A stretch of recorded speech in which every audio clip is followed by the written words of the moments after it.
Assalamualaikum warahmatullahi wabarakatuh.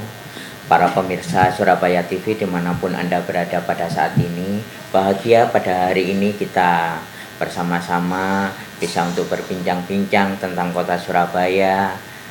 Istimewa pada hari ini kita bersama dengan Ibu Reni Astuti. Beliau adalah Wakil Ketua DPRD Kota Surabaya. Singkat kata, mari kita sapa beliaunya. Selamat pagi Bu, Assalamualaikum. Waalaikumsalam warahmatullahi wabarakatuh. Selamat pagi Mas Nanang. Bu, untuk beberapa waktu ke depan kita akan berbicara tentang Surabaya dari sisi fungsi pengawasan DPRD Kota Surabaya.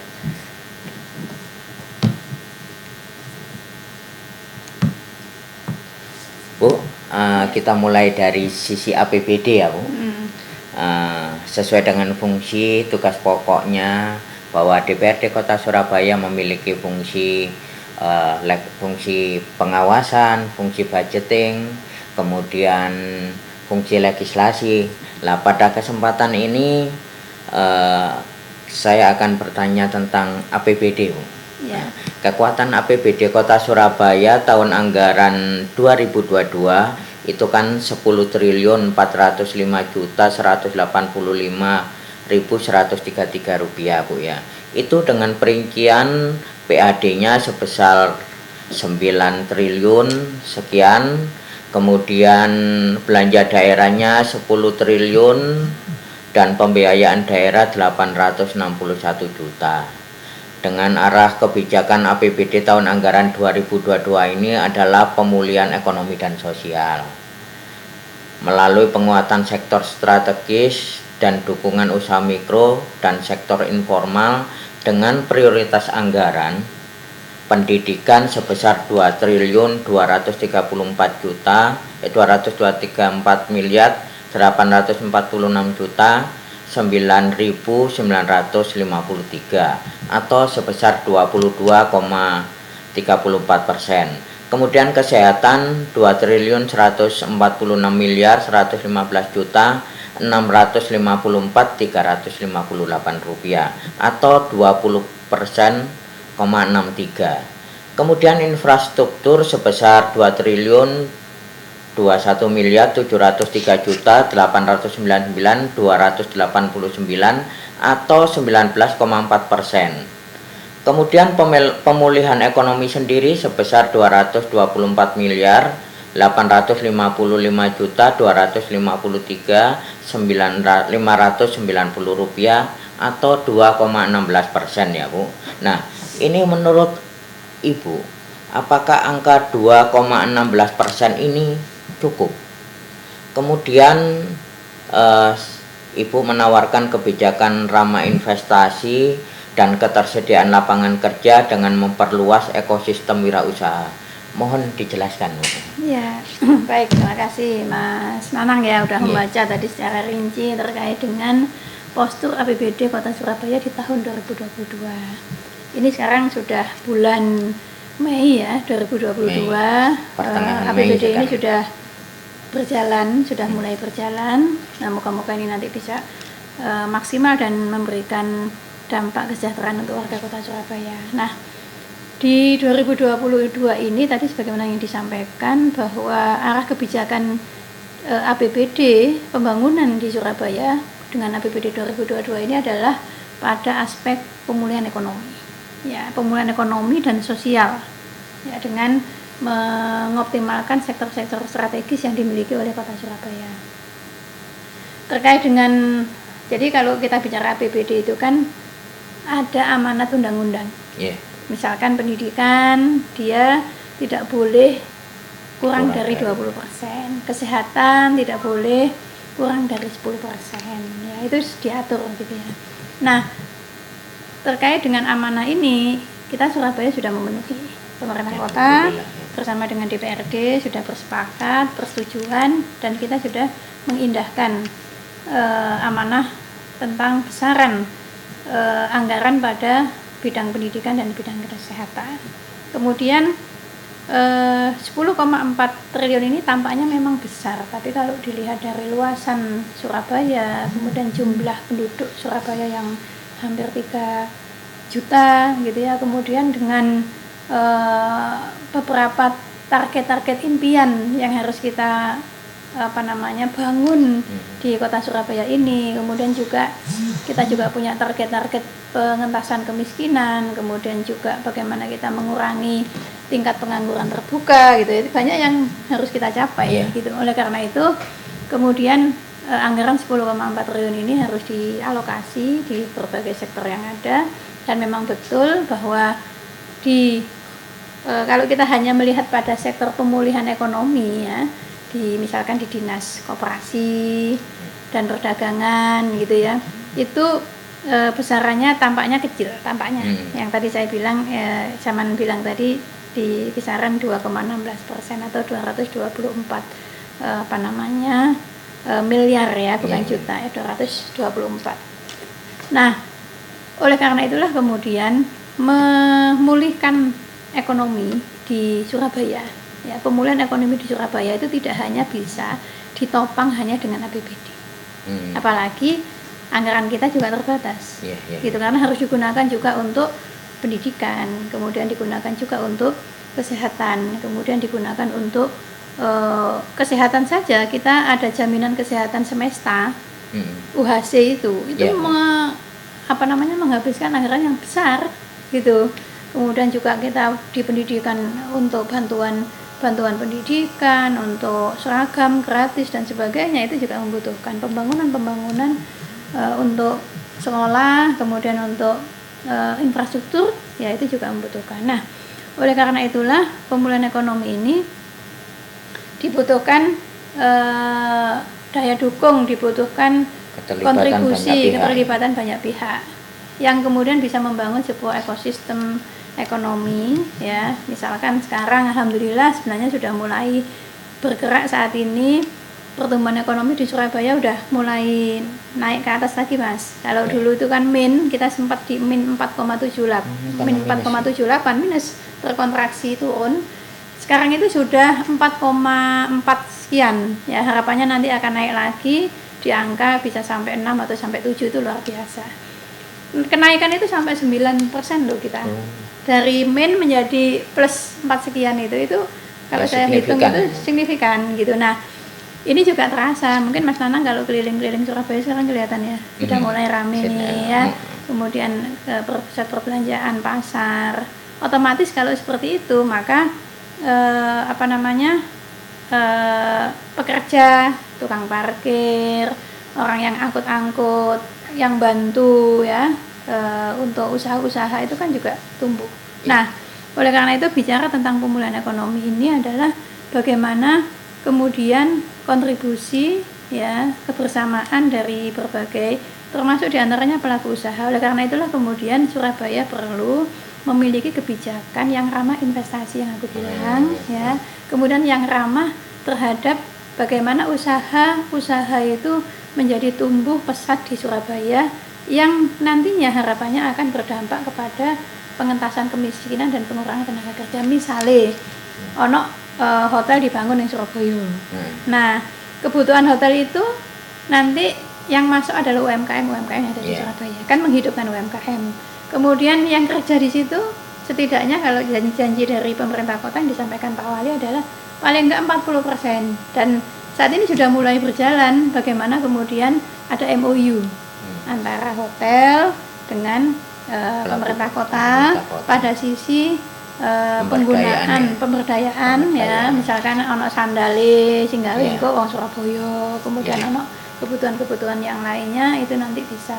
Dan ini kalau terus dilakukan, maka besaran anggaran yang tadi tampaknya kecil untuk pemulihan ekonomi itu maka akan terbantu karena didukung oleh pelaku usaha, kemudian pemilik modal ya, itu semuanya bersama-sama, ujung-ujungnya nanti adalah MPR-nya iso makin sejahtera, kemudian pengentasan kemiskinan atau juga kesempatan kerja. Walaupun memang saat ini kesempatan kerja saya kira masih menjadi PR dan memang tidak tampaknya masih membutuhkan waktu.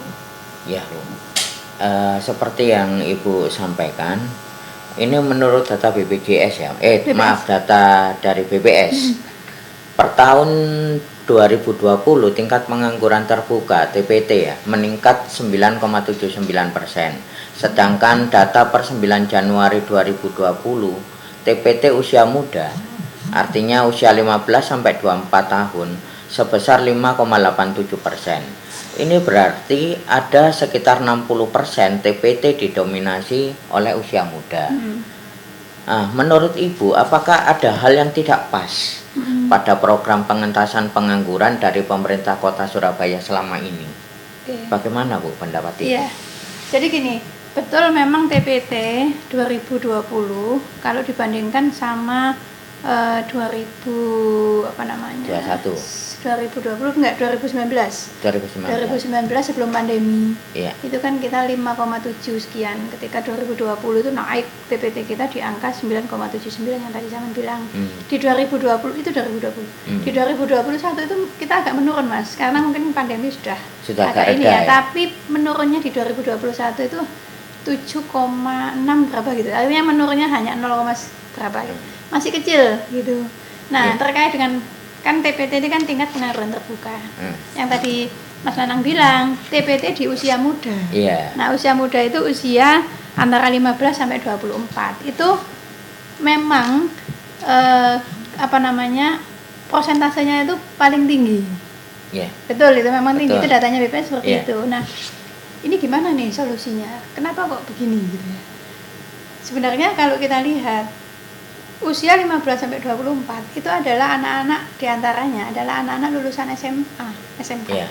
Ya, bisa jadi kemudian ketika anak-anak ini lulus belum punya aktivitas ekonomi, kemudian dia tidak mampu untuk kuliah misalkan, apakah tidak mampu di sini pada sisi ekonomi atau mungkin pada sisi kemampuan dia untuk bisa masuk di perguruan tinggi, maka dia bisa masuk di dalam menambah angka TPT di usia muda itu, paham ya? Jadi ini diantaranya adalah dari anak-anak yang lulus SMA SMK yang belum memiliki skill dan belum bisa masuk di dalam dunia kerja, belum tertampung di dunia kerja, kemudian mereka juga belum memiliki kesempatan untuk kuliah. Kalau dia kuliah dia tidak terhitung sebagai TPT begitu. Nah, oleh karena itu gimana nih solusinya ya supaya kita paling tidak itu bisa menurunkan. Kan kalau anak-anak usia muda kan usia produktif. Ini kan potensi sebenarnya. Ya, jangan sampai kemudian apalagi nanti ketika kita punya kelebihan surplus ya di anak-anak usia produktif itu kemudian malah menjadi masalah. Jadi banyaknya anak muda itu kan sebenarnya energi positif. Ya kan? Bukan kemudian menjadi beban kota. Oleh karena itu pemerintah kota dalam hal ini memang harus menyiapkan. Nah, SMA SMK ini kan saiki sing ngelola provinsi. Nah, kita juga sangat berharap kepada pemerintah provinsi untuk kemudian pemerintah kota bisa berkoordinasi lah gitu. Bagaimana dengan anak-anak Surabaya sing ning SMA, sing ning SMK yang setidaknya nanti itu tidak melanjutkan ke kuliah supaya mereka mendapatkan skill terutama yang di SMK ini. Nah, oleh karena itu kita juga dorong nih untuk anak-anak yang SMP nih, kamu nanti kalau ingin ketika lulus SMA SMK itu bisa langsung kerja gitu ya, barangkali mungkin bisa ngambil pendidikan di SMK atau setidaknya kalaupun di SMA ada program dari pemerintah kota untuk anak-anak muda. Jadi kita pendekatannya bukan pada siswanya ya, tapi pendekatan kita adalah di masyarakat untuk kegiatan-kegiatan misalkan entrepreneur. Bagaimana anak-anak muda ini punya jiwa-jiwa entrepreneur, bagaimana anak-anak muda kita ini punya semangat untuk bisa produktif, tidak mager ya. Tidak mager apalagi baper gitu ya Mas ya. Tapi mereka juga, nah saya kira anak-anak muda kita bisa loh. Saya kok yakin ya, percaya sama anak-anak Surabaya. Sebenarnya mereka juga punya potensi, mereka juga punya apa ya, arek Surabaya kan kudu wani nyoba gitu ya, tapi nyoba sing apik. Nah, tugas pemerintah lah yang kemudian menyiapkan ekosistem ini, menyiapkan program, aset-aset yang ada di pemerintah kota sekarang dioptimalkan gitu. Kayak gitu Mas, ini memang tugas kita Mas. Nanti Surabaya TV bantulah ya supaya tambah maju nih Surabaya. Ya Bu, Itu ini Mas Anang. berbicara soal lain ya Bu. Wah, Ini banyak nih tentang topik kita ya Mas kecelakaan Anang ya. ya. Ini kapan hari kan ada kecelakaan di wahana rekreasi Oh Kenjeran ya iya, Bu. iya. Itu banyak memakan korban. Nah, bagaimana pandangan Ibu ditinjau dari fungsi pengawasan DPRD Surabaya terhadap tugas pemerintah Kota Surabaya dalam memberikan rasa aman? Nah, kepada warganya sebagaimana tertulis dalam Perda nomor 23 tahun 2012 tentang kepariwisataan. Iya, betul. Gimana Bu pandangan Ibu? Betul, memang di Perda itu bunyi kalau pemerintah daerah itu berkewajiban memberikan rasa aman dan nyaman kepada wisatawan yang ada di daerah itu. Kalau pemerintah daerah Surabaya berarti pemerintah Kota Surabaya juga hendaknya memberikan rasa aman dan rasa nyaman gitu. Oleh karena itulah kemudian kejadian yang kemarin di Kentok itu setidaknya menjadi evaluasi bersama ya. Yang jelas pemerintah itu punya kewajiban ya apa wargane itu gak ono sing susah gitu kan. Itu kan sudah tugasnya aman dan nyaman ya. Pemerintah kota. Nah, DPRD ini kan melakukan fungsi pengawasan bagaimana kemudian kewajiban-kewajiban ini bisa dipenuhi oleh pemerintah kota. Untuk memberikan rasa nyaman, rasa aman itu kan ada banyak hal ya, misalkan terkait dengan kelayakan, kelaikan, misalkan tempat bermain, teknis dan non teknisnya itu ya. Teknis dan non teknisnya, kemudian tempat wisata itu perizinannya seperti apa dan sebagainya. Ini adalah tugas pemerintah daerah untuk bisa memastikan ini. Nah, saat ini memang ada beberapa undang-undang itu, ada beberapa peraturan itu yang mengalami beberapa perubahan. Misalkan ya, kalau dulu terkait dengan seperti tempat wisata kayak gini, itu kewenangannya semuanya ada di pemerintah kota. Tapi sekarang ada beberapa sisi yang kemudian itu juga pemerintah provinsi. Gitu. Nah, disinilah kemudian memang kalau saya mendorong dengan kejadian kemarin, intinya sebenarnya warga kota Surabaya, publik itu yang penting adalah ya opo kita yakin percaya bahwa Surabaya ini kota yang aman untuk wisata. Itu yang harus dipegang tuh. Yeah. Kita juga harus membangun citra itu. Kita juga harus membangun sebuah kepercayaan bahwa ojo sampai kejadian kemarin itu kemudian menimbulkan ketidakpercayaan. Yeah. Wah, lek wisata ning Surabaya kok gak aman. Ya, kita harus membangun kepercayaan berwisata di Surabaya itu aman dan nyaman. Yeah. Nah, bagaimana mewujudkan ini? Pemerintah kota. Karena pemerintah kota ini selain regulator, dia juga sebagai fasilitator ya, sebagai kolaborator yang menggabungkan, mengkolaborasikan. Nah, misalkan semua pengelola tempat wisata dihimbau, diberitahu, disampaikan, atau mungkin setidaknya dicek lagi itu gimana kondisi antara perizinan dengan fakta-fakta yang ada di lapangan. Kalau kemudian ada kewenangan yang itu saat ini beralih kepada pemerintah provinsi, ya segeralah koordinasi dengan pemerintah provinsi. Tapi sebenarnya publik itu sederhana. Sing penting ya apa teman-teman ya. Itu. Nah, dalam-dalamnya itu gimana? Itu ya kepastian ya. Dalam-dalamnya gimana, ngaturnya gimana, ya sudah tugasnya birokrasi, tugasnya pemerintah ya, dan DPRD yang jelas sebagai wakil rakyat ya akan menyuarakan harapan masyarakat itu seperti ini. Ayo dilakoni bareng. Seperti itu Mas Kana. Ya Bu, masih kaitannya dengan seputar pariwisata juga Bu. Baru-baru ini kan ada kecelakaan ya Bu, bus di tol Sumo yang penumpangnya adalah warga Surabaya.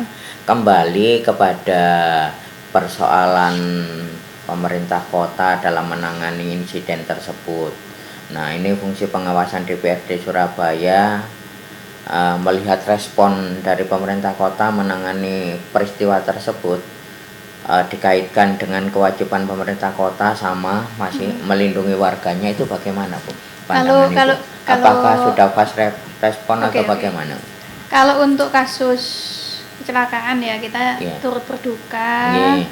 yang mendalam. Kemarin kami DPRD juga menyampaikan bela Iya. sungkawa yang mendalam. Saya kemarin juga datang ke korban, ke rumah 14 rumah itu saya datangin juga satu persatu ke rumah duka, ketemu dengan keluarga yang berduka, menyampaikan langsung bela sungkawa, mendoakan ya, dan sempat juga ikut tahlil di salah satu rumah korban, keluarga korban.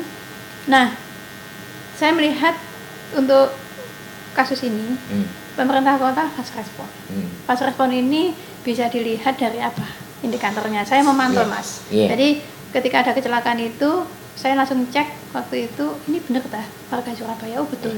Nah ketika betul sudah menjadi tanggung jawab karena kita wakil rakyatnya Surabaya, kemudian melihat apa nih yang sudah dilakukan oleh Pemkot. Bahkan kita juga mendorong, dan tidak hanya saya, barangkali juga teman-teman yang lain, dewan-dewan yang lain juga sama memberikan dorongan agar korban, agar penanganan ini benar-benar kita membantu ya untuk mereka yang tengah berduka. Saya melihat pemerintah kota sudah datang langsung, ya wali kota pun juga sudah turun ketemu langsung dengan di rumah sakit yang ada di Mojokerto. Kemudian juga pada 2 hari lalu kalau nggak salah santunan kematian dari Jasara Harja ini juga saya kira juga kontribusi dari teman-teman Pemkot ya untuk membantu ya, sehingga kemudian sudah tersampaikan. Kemudian kemarin saya juga cek dapat informasi untuk bantuan untuk pemakaman juga ada, untuk yang ahli waris juga ada. Kemudian memastikan korban yang masih di rumah sakit itu mendapatkan perawatan yang terbaik itu juga dilakukan. Untuk pembiayaan pun selain di cover oleh Jasara Harja, kalau maksimalnya melebihi 20 juta plafonnya Jasara Harja itu pun bisa diselesaikan dengan BPJS Kesehatan, karena pemerintah kota punya program UHC, jaminan kesehatan semesta, di mana warga kota Surabaya bisa menjadi peserta BPJS, dan kita meminta pemerintah kota melakukan pendampingan terkait dengan pembiayaan ini agar tidak menjadi beban bagi keluarga yang tengah berduka. Dan itu saya melihat progresnya ini dilakukan. Di samping pemerintah kota yang juga sudah luar biasa menurut saya membantu, karena saya lihat langsung, saya ke sana ke kantor kelurahan, saya ketemu dengan keluarga-keluarga yang berduka, itu yang saya lihat warga setempat juga luar biasa. Jadi pengurus RW, LPMK, kemudian RT setempat juga memberikan kepedulian terhadap warga yang tengah berduka yang ada di sana. Moga-moga aja Mas ini tidak ada lagi ya. Jadi kan melalui insiden ini mungkin masyarakat bisa merasakan Bu ya bahwa negara hadir. Iya betul. Nah, fungsi DPRD itu kan antara lain juga memastikan bahwa negara itu bisa hadir dalam waktu yang cepat. Nah, sekarang ini Bu, pertanyaan tentang guru Bu. Waduh, guru ini kan banyak sekali dipuja-puji, banyak kalangan sebagai pahlawan yang tanpa tanda jasa ya Bu. Namun kadang-kadang masih dirasakan nasibnya seringkali kurang beruntung. Terlebih lagi itu adalah guru swasta. Kadang gajinya itu di bawah UMR, kemudian satu lagi yang dikeluhkan tunjangannya sering telat. Padahal itu kalau dinilai dari nominal kan tidak seberapa gitu. Tapi mungkin ini sebagai bentuk apresiasi negara sehingga ada kebanggaan bagi mereka, tapi ya itu tadi sering telat. Kemudian masih berkaitan dengan guru ya Bu. Kapan hari kan ada kasus pemukulan siswa yang dilakukan oleh gurunya. Nah, bagaimana ini menyikapinya ditinjau dari Undang-Undang Nomor 35 tentang tahun 2014 tentang perlindungan anak. Jadi di satu sisi guru ini kadang-kadang kesejahteraannya masih kurang, kadang-kadang ada yang dianggap keterlaluan. Nah, ini bagaimana Bu sebenarnya perhatian pemerintah tentang guru ini? Jadi memang gini, sekolah itu satuan pendidikan. Itu kan ada yang dikelola oleh pemerintah, ada yang dikelola oleh masyarakat. Nah, yang dikelola oleh masyarakat ini biasanya dalam bentuk yayasan. Ya, maka pengelola atau penyelenggara satuan pendidikan atau penyelenggara sekolah gitu katakanlah seperti itu memang harus benar-benar serius, sungguh-sungguh dalam pengelolaannya. Ya, kalau itu diselenggarakan oleh pemerintah kota, ya pemerintah kota harus sungguh-sungguh ini mengelola bagaimana kemudian kurikulumnya, bagaimana capaian anak didik, bagaimana kesejahteraan guru, bagaimana keamanan sekolah, semuanya. Nah, ketika kemudian yang menyelenggarakan adalah masyarakat, yaitu dalam bentuk yayasan, yayasan juga harus begitu. Yayasan juga harus memperhatikan bagaimana kesejahteraan gurunya, bagaimana siswanya, bagaimana melibatkan orang tua, ya, bagaimana capaian pembelajaran, itu semua. Jadi siapa yang menyelenggarakan pendidikan di satuan pendidikan baik itu SD, SMP, ya, dan juga SMA, SMK, semua itu dia harus memberikan, tidak hanya membentuk tapi memang mengelola dan mengeluarkan seluruh potensi yang dimiliki untuk bagaimana ketika anak itu, siswa atau mungkin masyarakat itu sekolah di satuan pendidikan itu mendapatkan pendidikan yang berkualitas, dan bagaimana guru yang ada di situ, ya, yang ngajar di situ juga mendapatkan kesejahteraan yang memadai sebagaimana amanah undang-undang. Nah, inilah yang misalkan yang sekolah negeri saya kira sudah tertentu karena ada perdanya juga bahwa di samping dia PNS, kalaupun dia non PNS itu masih UMR, ya, itu diatur. Tapi bagaimana dengan yang swasta? Nah, yang swasta ini yang saya kira swasta ini kan macam-macam ya, Mas. Yeah. Ada yang mungkin secara SPP itu sudah cukup membantu memberikan gaji yang layak kepada guru, tapi ada yang mungkin kondisi sekolah yang secara keuangan itu masih ini, ya. Kalau saya mendorong sebenarnya pemerintah kota itu sudah ada anggaran itu bobda untuk sekolah swasta, dan itu bisa diberikan kepada guru. Nah, tapi kalau misalkan ternyata masih ada yang di bawah UMK dan itu jauh, saya kira ini harus ada upaya pemerintah lagi. Gimana nih solusinya? Kalau menurut saya ini harus ada keterbukaan dari sekolah-sekolah swasta juga, dari yayasan yang mengelola, untuk kemudian tersampaikan, ya, dan pemerintah kota pun saya mendorong untuk hadir membantu, gitu. Karena problem sekolah swasta itu juga kasihan, mereka harus ngaji guru, mereka juga harus berpikir tentang sarana prasarana dan dani sekolah. Tapi kemudian tidak semua siswa yang sekolah di situ itu kondisi keuangannya mampu. Ada yang mereka juga tidak bisa membayar SPP. Nah, ini saya kira tetap yang pemerintah kota harus hadir di dalam kesejahteraan guru, tidak hanya di sekolah negeri, tapi juga di sekolah swasta. Karena pemerintah kota itu dia adalah, dalam hal ini dinas pendidikan, dia menjadi pembina bagi sekolah-sekolah, baik itu sekolah negeri dan sekolah swasta.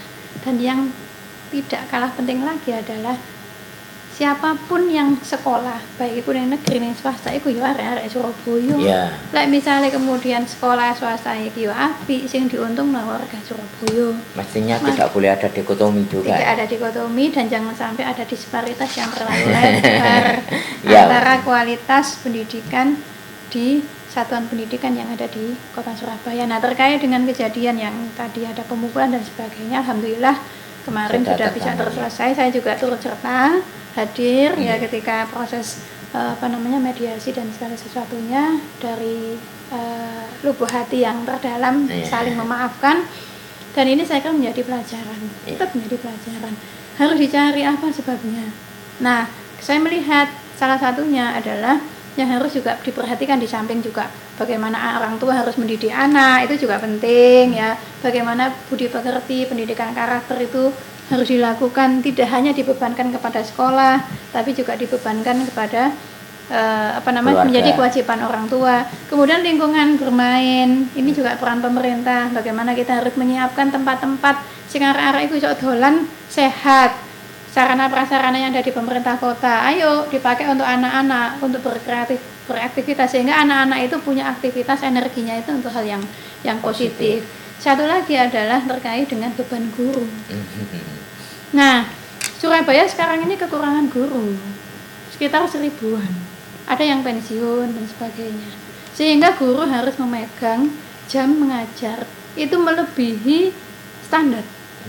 Secara manusiawi, kekeselan pembelajarannya nggak optimal, gurunya juga tidak bisa saja loro sakno nggak sama gurunya. Ya, Bapak Ibu nyaman. guru sudah luar biasa. Jadi ini saya kira sesuatu yang harus segera diurai dan diselesaikan.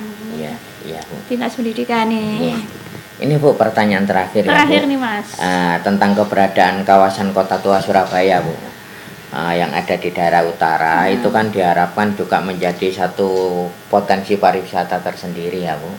Nah, namun kalau dilihat itu kan di daerah utara di sana kan itu kondisi pasarnya yang masih becek, kemudian ada beberapa makam tua yang tidak terurus, kemudian bangunan-bangunan rumah tua yang cenderung tidak terawat, banyak coretan-coretan, tulisan vandalisme. Memang pemerintah Kota Surabaya telah hadir Bu, itu membantu melakukan pengecatan warna, cuman pengecatannya itu warna-warni Bu. Hal ini dianggap oleh beberapa pihak ini tidak sesuai dengan kaidah kawasan tradisional yang memiliki fungsi heritage. Nah, bagaimana pendapat Ibu? Iya, jadi intinya ginilah, Surabaya ini kota sejarah bisa dikatakan. Dia kota pahlawan, memiliki potensi yang bisa jadi tidak dimiliki oleh daerah lain. Gitu. Oleh karena itu terkait dengan destinasi wisata yang ada di kota Surabaya, baik itu yang bernilai sejarah, kemudian lingkungan kayak mangrove, kemudian ada juga yang mungkin kampung-kampung lawas ya, kita juga punya, kemudian banyaklah potensi-potensi yang dimiliki seperti kayak Tunjungan, kemudian kita juga tempat-tempat yang di Kenjeran ya, itu juga memang harus semuanya itu pikirkan secara tepat bagaimana pengembangannya. Lalu kalau kemudian Kota Tua misalkan, kita mau benahi Kota Tua yang ada di Surabaya, ya mesti kita melibatkan pegiat-pegiat sejarah. Kita harus memahami historinya, jangan sampai kemudian ya kalau kemudian kita salah jadi nanti nilainya itu ruhnya itu bisa hilang gitu ya. Ini saya kira kalau kemudian saya juga mendengar sebenarnya tidak hanya pada konteks sarana prasarana ngecat dan sebagainya ya, tapi bagaimana kemudian menghidupkan,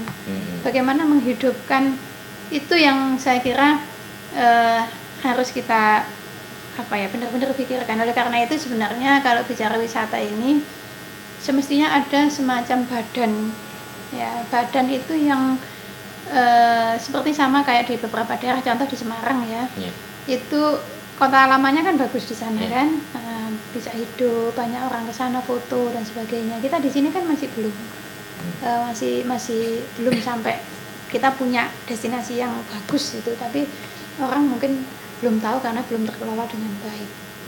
Jadi semacam kayak badan pengembangan wisata yang di situ terhimpun dari berbagai pihak, dari pemerintah ada, dari pegiat sejarah ada, dari pegiat wisata ada, dari travel ada, dari akademisi ada.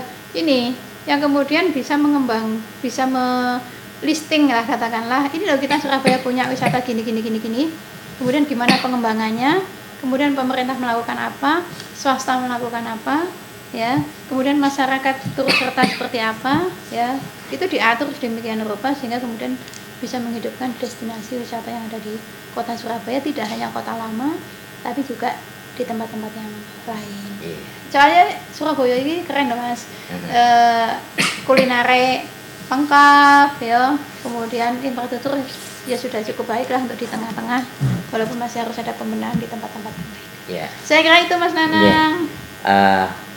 Para pemirsa dimanapun Anda berada, diskusi ini sangat menarik bagi kita, utamanya warga kota Surabaya, tetapi pada akhirnya waktu jua yang harus memisahkan kita, tetapi kita masih akan bisa berjumpa di lain kesempatan. Oleh karena itu tetaplah bersama kami di Surabaya TV dengan channel 44 UAF. Salam Surabaya TV. Terima kasih. Salam Surabaya TV. Matur nuwun Mas Nanang, sehat selalu buat teman-teman semua. Matur nuwun. Assalamualaikum warahmatullahi wabarakatuh.